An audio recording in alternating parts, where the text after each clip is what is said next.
Buenos y propicios días a todos y a todas.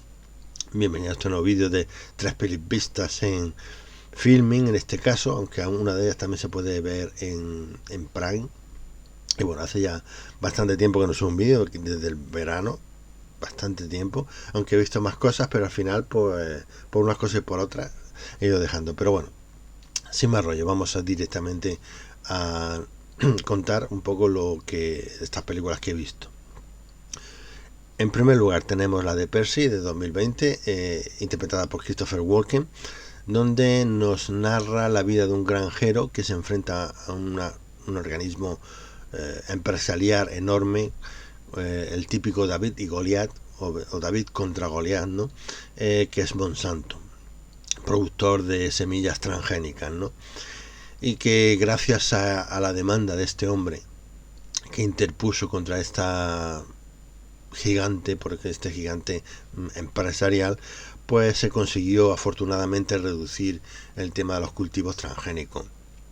Que bueno, que básicamente se prometía un poco, bueno, para el que no sepa lo que es transgénico, pues son organismos modificados genéticamente de una manera artificial, es decir, que la propia naturaleza por sí no la crearía jamás, sino que son organismos que solo y exclusivamente se crean o existen por la intervención directa del hombre, por decirlo de alguna manera, ¿no? Pues ya digo, como afortunadamente gracias a esta demanda se ha ido reduciendo o prohibiendo incluso los cultivos de estos transgénicos que, aunque prometían que iba a acabar con el hambre en el mundo, pues tal y cual, pero al final se convirtió en algo, una falsedad, porque creo que, no sé, casi el 99% de esta producción, aunque no soy experto, los que seáis ecologistas o tengáis empatía con la ecología, pues sabréis a lo mejor más que yo de esto. Yo pues desconozco dentro de lo que cabe, ¿no? Y entonces, bueno, creo que el 99% básicamente se está usando estos transgénicos para alimentar el ganado y abaratar, digamos, la carne que sale al mercado, ¿no? De alguna manera. No se usa para acabar con el hambre en el mundo, al final y al cabo. Y entre otras cosas porque, bueno, esto también puede tener unas causas impredecibles, ¿no? Un poco en la naturaleza, ¿no? La propia naturaleza, que nunca se sabe, ¿no? Pero bueno, el tema de la película narra un poco cómo nos narra un poco cómo este granjero de generaciones va cultivando. ¿Qué ocurre? Que este granjero, pues, imagino yo que como la mayoría, pues como no todo lo que cultivas se puede aprovechar, ¿no? Hay una parte que muere por diferentes ataques invasivos de, bueno, de diferentes organismos que acaben en las malas hierbas o diferentes motivos, por lo cual tampoco soy experto. Perdonadme mi ignorancia también en ese tema del cultivo. Y bueno, pues, ¿qué pasa? Que la parte que sobrevive, pues esas semillas, las más fuertes, digamos, las aparta, las conserva para la siguiente cosecha usar esas semillas, ¿no? Aprovechar esas semillas para seguir cultivando esa parte del cultivo que más fuerte o que ha sobrevivido. ¿Qué pasa? Que en un momento determinado empiezan pues a rendir mucho, ¿no? Y resulta que los granjeros también de alrededor pues están comprando esta semilla transgénica de Monsanto, ¿no? Y esa es una semilla que es, digamos, resistente a los herbicidas, es decir, tú cultivas esa semilla, fumigas, digamos, quitas todas las malas hierbas, pero lo que es el cultivo sobrevive, ¿no? O la mayor parte del cultivo sobrevive, ¿no? Y por lo que sea, pues sin él saberlo, pues resulta que, ya digo, porque los granjeros, pues el viento y tal, pues caían semillas también en los cultivos vecinos. Es una cosa habitual también cuando cultivas, pues tus semillas, digamos, si las estás cultivando tú, pueden caer en el del vecino, ¿no? Pues fueron cayendo semillas transgénicas allí y el cultivo empezó a ser productivo, ¿no? Y claro, este granjero, pues al ser, digamos, la parte más fuerte, lo conservaba y seguía plantando. ¿Qué ocurre? El problema es que, bueno, Hasta ahí bien, pero ¿qué pasa? Que los señores de Monsanto pues iban inspeccionando todos esos cultivos y como tenían la patente, resulta que se adueñaban de esa producción, podían adueñarse de esa producción. Es decir, si tú no pagabas a Monsanto y por casualidad, por accidente o por lo que sea, tú cultivabas eso, eso pertenecía inmediatamente a Monsanto, a esta gran empresa. O sea que todo tu trabajo, todo tu esfuerzo iba en propiedad, simplemente por el hecho de que una semilla cayera en tu campo, ¿no? Por poner un ejemplo, directamente, o sea, lo cual es ilógico, ¿no? Decir, hombre, que tú hayas cogido esa semilla conscientemente para, para cultivar, pues lógicamente, pues es diferente, pero si tú, bueno, pues por que no tiene culpa en este sentido, no tiene una culpa directa, sino que indirectamente, pues se ha beneficiado tu producción, bueno, vale, pero bueno, de ahí a ser propietario exclusivo, esta gran empresa que hay un trecho, ¿no? Pues bueno, pues luchó contra ello, perdió 2 veces, pero al final llegó hasta el Tribunal Supremo que consiguió ganar, bueno, que le dieran parte de la razón, aunque la patente nunca la perdió Monsanto, eh, pero de hecho le obligaron a devolver las semillas transgénicas, ¿no? Todas esas semillas que tuvieran contaminado de alguna manera transgénicamente tenían que ser devueltas a Monsanto y se quedaron con ellas. ¿Qué ocurre? Que al enterarse en otros lugares, en otras zonas, en otros países, granjeros de esto, de que Monsanto se podía apropiar de tu vida, de un granjero porque vive de eso, de todo lo que tienes, pues se asustaron y dejaron de cultivar este transgénico. Digo, no queremos saber nada de este transgénico, y entonces consiguieron naturalmente bajaron la producción, ¿no? Lo cual atacó directamente a esta empresa, indirectamente gracias a esta demanda.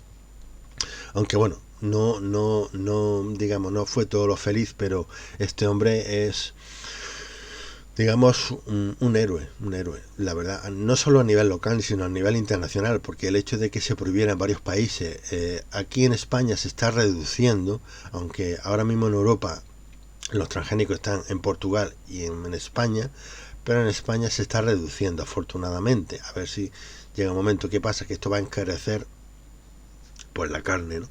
En el mercado, lógicamente. Hay que pagar un precio por esto también. Pero bueno, creo que bueno, es una película biográfica que cuenta toda esta historia, cómo transcurrió, y la verdad que es interesante e importante. Igual que películas como Erin Brockovich son importantes de que se hagan producciones cinematográficas para que todo el mundo conozca lo que pasa y que no seamos ignorantes un poco, y también un poco atentos a esas grandes empresas que quieren por ansias de poder y de dinero, pues les da igual todo, no tienen ni ética ni moral, ¿no? Y bueno, la verdad es que muy bien, y me ha sorprendido mucho la interpretación de Christopher Walken, pero muchísimo. No me esperaba una interpretación a este nivel tan alto. Yo creo que es lo mejor de la película.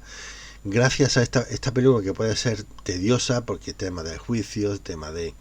pues puede resultar un poco tediosa.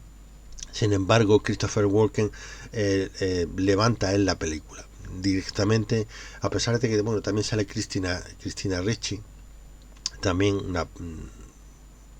intentando convencer al personaje o a la persona de que avance y continúe con su lucha, ¿no? Por los intereses ecológicos que eso también incluye. Pero bueno, creo que está bastante bien, muy interesante. Esta es una película, puede ser de 6, de 7, pero claro, ya digo, a lo mejor a todo el mundo no le interesa este tema, y tampoco lo que ocurrió pues le trae al pairo. Pero bueno, ahí está la película, para los que queráis echarle un vistazo, pues ahí está, y conocer un poco de todo este proceso que ha ocurrido realmente, y que realmente hay que tener en cuenta que este hombre murió pues a los pocos días de estrenarse la película.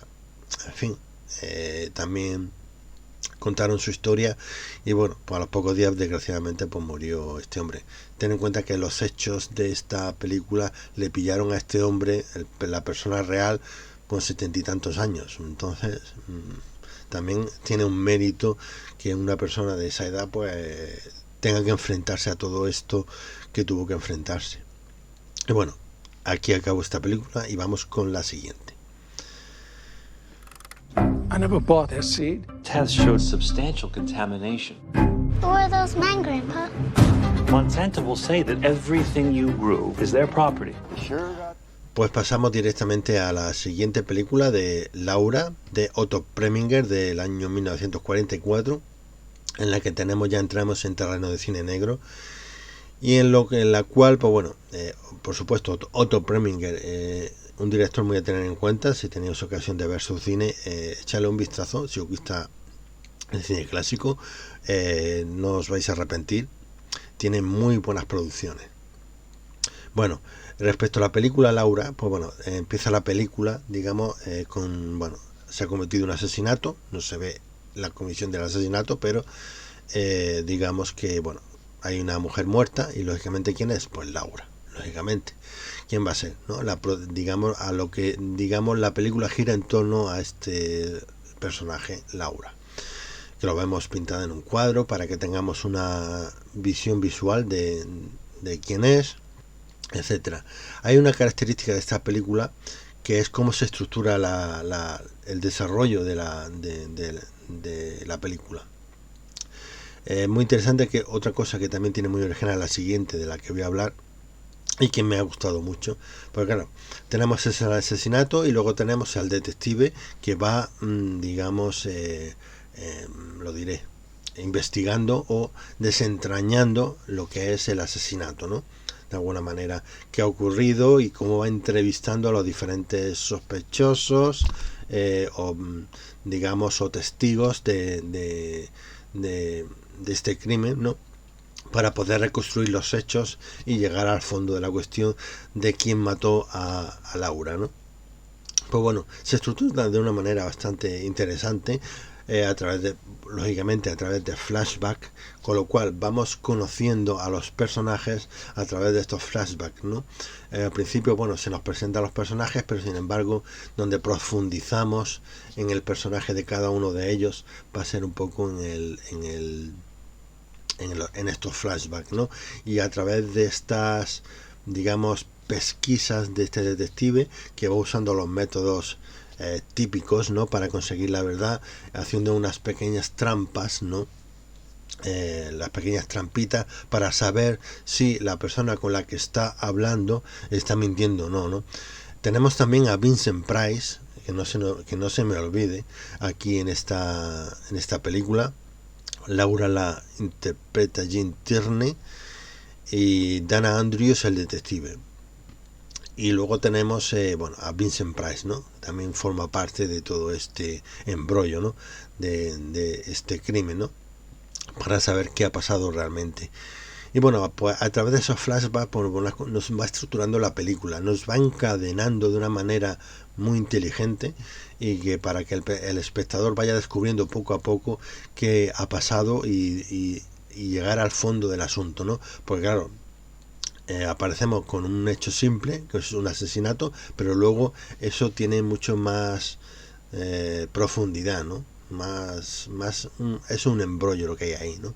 Entonces esos, digamos, tramas que se van entrecruzando nos van construyendo una estructura y una visión de lo que ha ocurrido, ¿no? Y ya digo, de una manera bastante inteligente, porque saben encadenar perfectamente todo el desarrollo de la trama de una manera brillante. Ya, esto es lo típico de cómo se debe desarrollar una historia. Pues una película, un buen ejemplo. Hay muchas maneras de estructurar una historia, pero esto es un buen ejemplo de cómo hacerlo bien, ¿no? Y creo que, por lo menos bajo mi punto de vista, ¿no? Y como, bueno, pues según los personajes, lo que te van diciendo a veces, como todos sabemos, en el tema de investigaciones criminales, y hemos visto un montón de películas que, bueno, dicen medias verdades, algunos mienten, algunos no, etcétera, ¿no? Y yo digo, a través de estos truquitos que suelen usar la policía, Dice, pues ayer, ¿dónde estaba usted? Pues viendo la televisión. ¿Qué programa estaban echando a las 10 de la mañana, a las 10 de la noche? Pues ese tipo de cosas, ¿no? Para pillarles en el momento, en un renuncio, y la verdad es que, bueno, interpreta a un personaje detective que no es nada tonto, que es muy experimentado, este personaje que interpreta a Dan Andrews, y que, bueno, realmente brillante.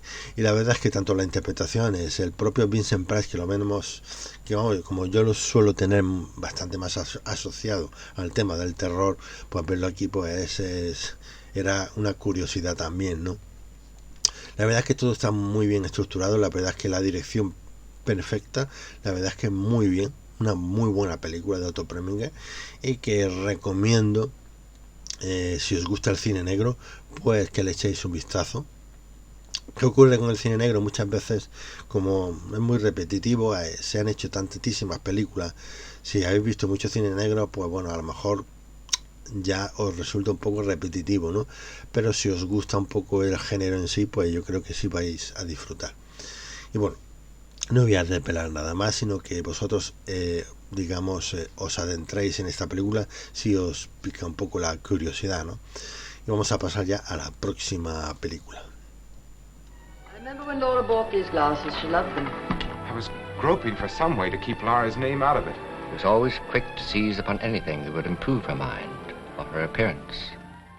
Bueno, y finalmente tenemos la película de Voces de Muerte, del año 1948, si no me equivoco. Está protagonizada por Barbara Stanwyck, y además tenemos a Burt Lancaster. Otra película de cine negro, a través de, en este caso, donde digamos la estructura se construye a través de lo que es el teléfono, ¿no?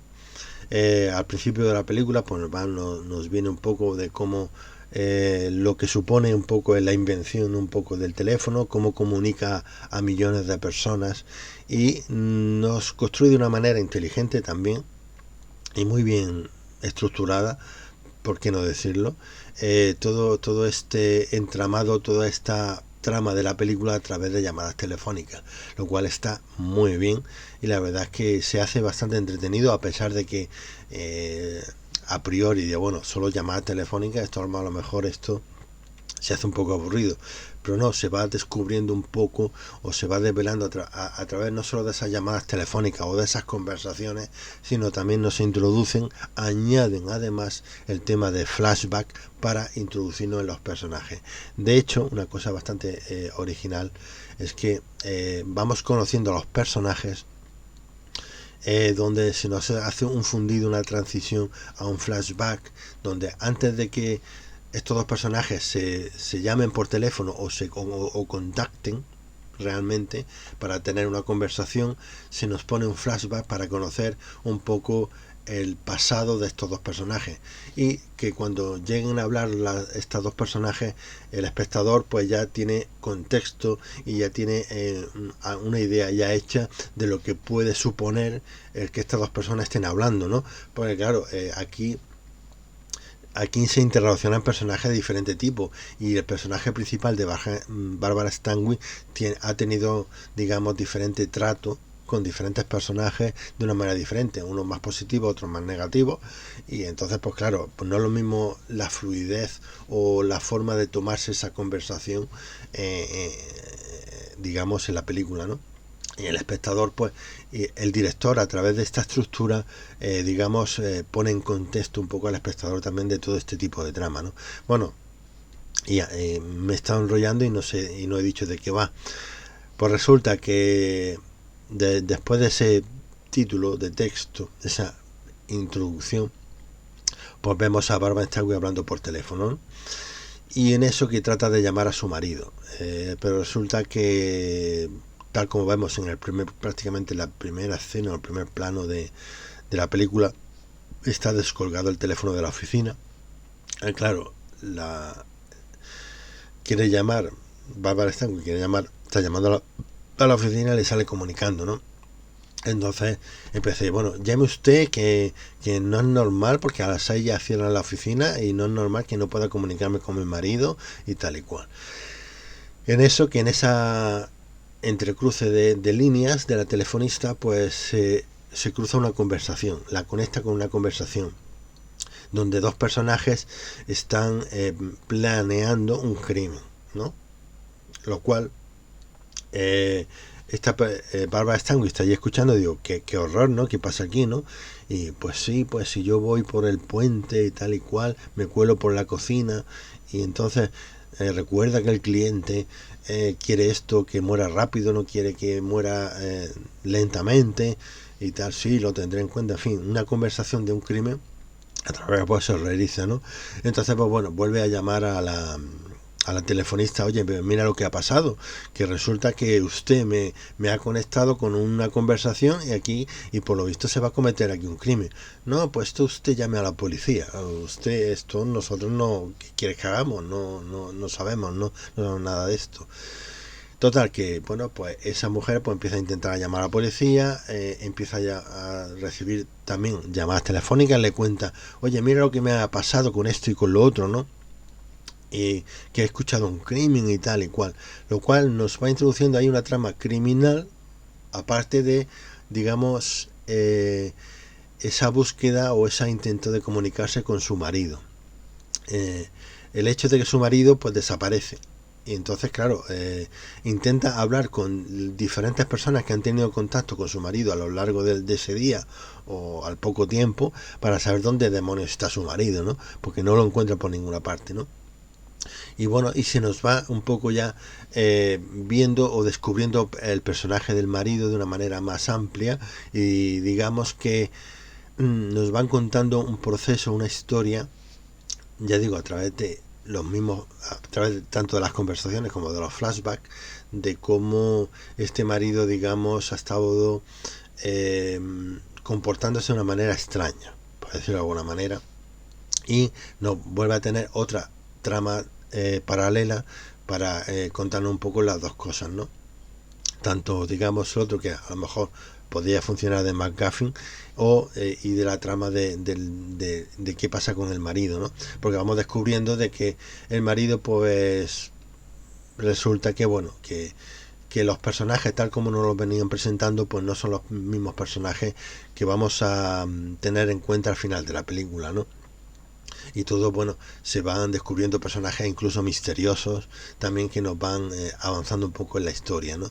La verdad es que todo está esto muy bien estructurado. Yo me explico como el culo seguramente, pero bueno, os he liado más de lo que debería, ¿no?